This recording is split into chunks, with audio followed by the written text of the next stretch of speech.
What's going on, everyone? Welcome back to the channel.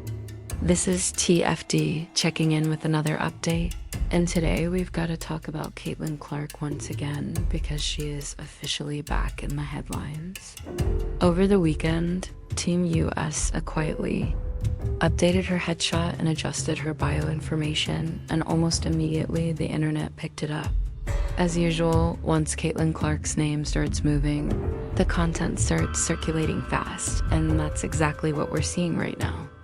For this one, we've got to zoom out a little and look at the bigger picture because today's breakdown is less about hype clips and more about where this whole thing is actually heading. Team USA wrapped up the weekend with a lot of new footage, dropping, and naturally, all eyes were on Caitlin Clark's return to the floor. I was especially interested in the numbers, how people were responding, how the algorithm reacted, and whether the momentum matched the noise online. To be completely transparent, I'm about 50-50 on whether the algorithm is exactly where it needs to be.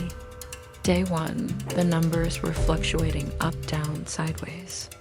Day 2 looked similar, and by day 3, we saw a noticeable drop-off, which tells me something important. Yes, there's still a large audience that is invested in Caitlin Clark, but there's also a sizable group that simply is not locked into women's basketball content long-term, and that's just reality. I'm always going to keep it real with you because I'm not here to inflate numbers, buy views, or pretend everything is perfect. That's never been what this channel is about. From day 1, this platform has been built on honest Caitlin Clark coverage, tracking the hype, the interest, and the real data behind it. If I'm going to be the go-to source for Caitlin Clark-related information, then transparency matters, and you deserve to know exactly where things stand. Now, looking ahead, we all expect Caitlin Clark to be back on the court if the 2026 season actually happens, and that if is important. As of right now, there are still no concrete updates on the WNBA CBA negotiations. From what's being reported, another proposal was presented between the league and the players, and once again it was not accepted, which keeps the clock ticking. January 6th marks a critical point in this process, and that 6-week window is huge. If we don't see meaningful progress, or at least an extension by March or April, the league is in serious danger. A lockout is the absolute worst-case scenario, especially right now because you do not want to pause momentum when viewership is already trending downward. Let's be honest, Unrivaled isn't a safety net. The numbers last year didn't justify confidence in it, carrying the sport through a prolonged shutdown. If Unrivaled had delivered strong viewership, this conversation would be different, but it didn't, and that matters. I know some fans will push back and say the future looks bright, but I'm not going off feelings. I'm going off numbers most people aren't seeing right now, and those numbers do not paint a strong picture for 2026.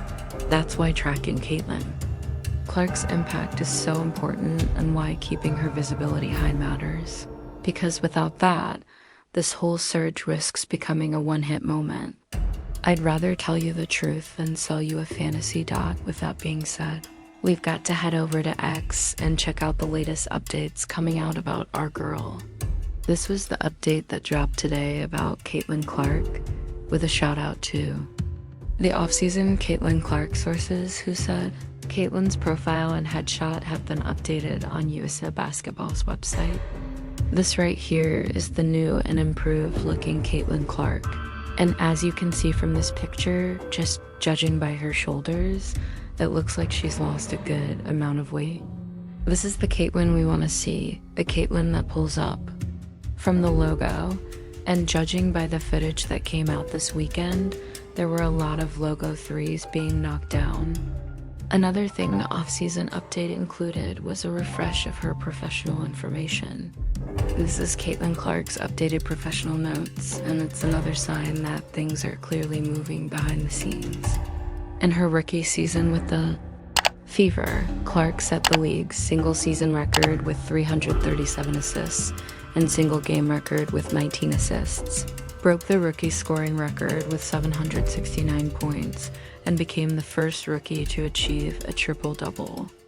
She was named the 2024 WNBA Rookie of the Year, the third Fever player to earn the honor, and was the only rookie selected to the All-WNBA first team, becoming the first rookie since 2009 and only the fifth overall to ever be named to the league's first team after being drafted number 1 overall by the Indiana Fever in the 2024 WNBA draft.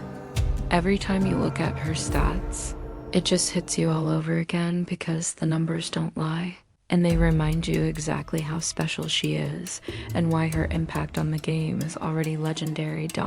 Moving on to something else, we're going to talk about what Sabrina Ionescu said about Caitlin Clark at the Team U's camp, which are things we all wanted to hear, and also something from Annie Costabile, who became the first reporter to sit down and do an interview after being granted access to Caitlin Clark.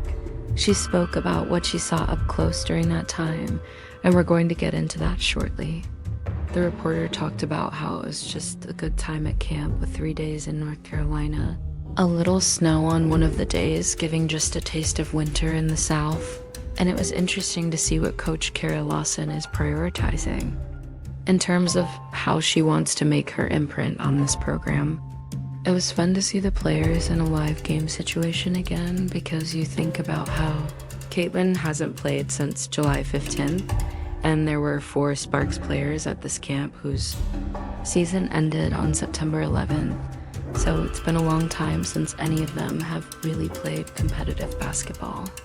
You saw some situations where Caitlin was stuck guarding Kelsey Plum, and Kelsey was knocking her off the ball. And Caitlin gets called for a foul, and she starts yelling at the refs, saying, "She's grabbing me."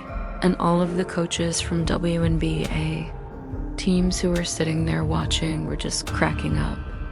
Kelsey had one situation where she finished through traffic after struggling a little bit, got through to the hoop, and just yelled right in Becky Hammon and Nikki Fargas's face. And they were just cracking up like classic Kelsey, stirring it up. You could see the storylines continue from the WNBA season into this camp, which was really cool to witness.